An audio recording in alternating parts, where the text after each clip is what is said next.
Monsieur le Président, Mesdames et Messieurs les membres du Conseil de sécurité, la situation s'est détériorée de façon dangereuse sur fond d'escalade entre le Hezbollah et Israël le long de la ligne bleue et au-delà.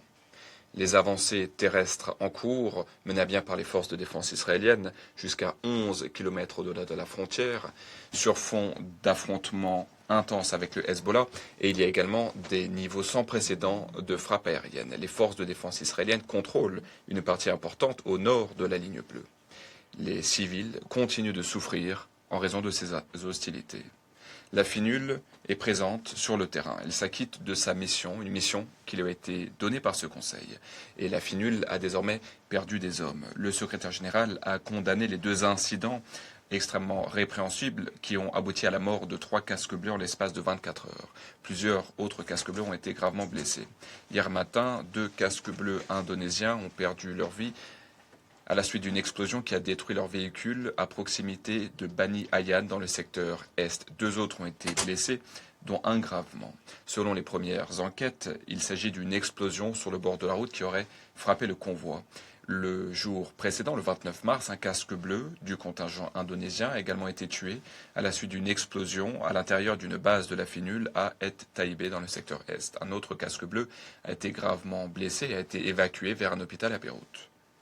Selon une évaluation préliminaire, l'explosion a été causée par un projectile qui a frappé la base.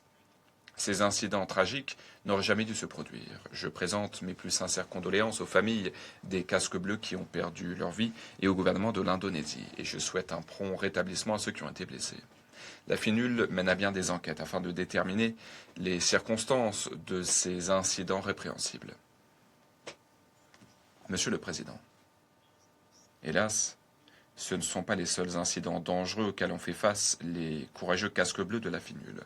Il y a eu une augmentation dangereuse des restrictions imposées à leur liberté de circulation et de plus en plus de comportements agressifs. Le 28 mars, les forces de défense israéliennes, à un nouveau poste de contrôle à 4 km au nord du siège de Naqoura, ont tiré des coups de semonce contre la patrouille. Le véhicule de la FINUL a été touché par un tir.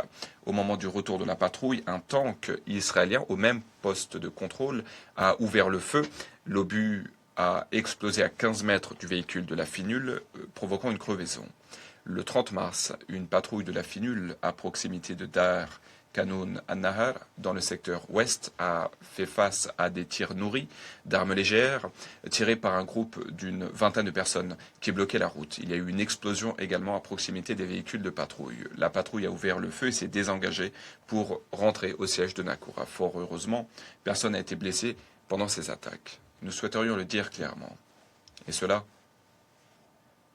a été dit à plusieurs reprises. Les casques bleus ne doivent jamais être pris pour cible. Tous les actes qui mettent en péril les casques bleus doivent cesser immédiatement.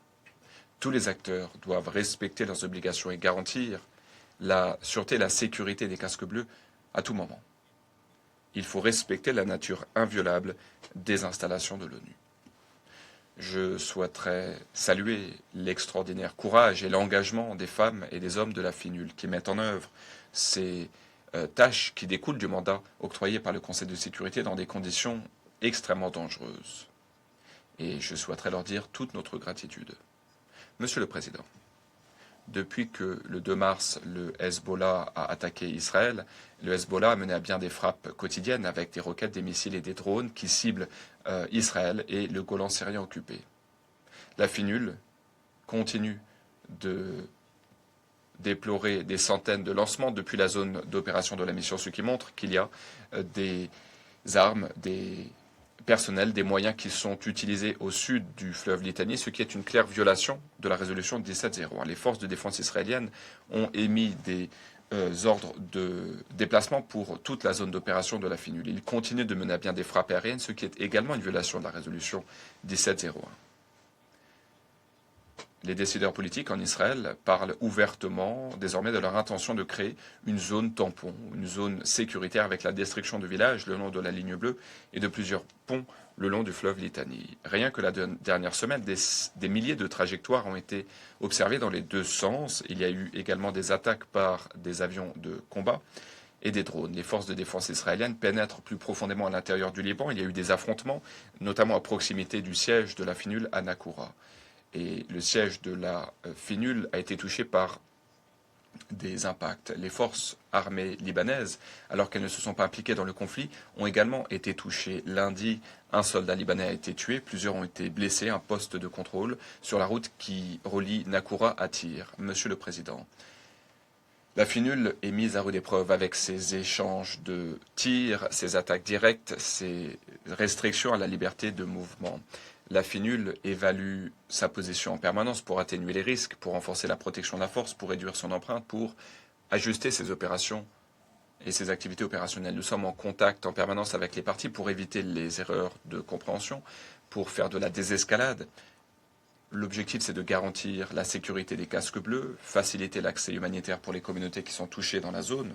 Les casques bleus, en coordination étroite avec les forces armées libanaises, ont fourni des denrées essentielles, notamment de l'alimentation, des médicaments, des kits d'hygiène pour les civils qui vivent dans des conditions précaires, dans des zones reculées à proximité de la ligne bleue. Monsieur le Président, la FINUL continue à faire face à ces défis sur fond d'intensification des hostilités. Il est essentiel d'aider les parties à mettre en œuvre pleinement la résolution 1701. Nous vivons une période particulièrement dangereuse. Le Conseil de sécurité doit apporter son soutien à la FINUL et au casque bleu. Ce n'est pas seulement important, c'est indispensable. Les femmes, les hommes qui servent dans le cadre de la FINUL, conformément au mandat que vous leur avez octroyé, doivent savoir que le Conseil de sécurité se tient à leur côté. Nous remercions tous les pays fournisseurs de contingents qui restent unis et engagés en faveur de la FINUL et en faveur de son mandat. Il est essentiel de pleinement mettre en œuvre la résolution 1701 du Conseil de sécurité par les deux parties. C'est la seule façon de trouver une solution durable au conflit. Les parties doivent s'engager en faveur de cette résolution et doivent œuvrer à cette fin. Je vous remercie.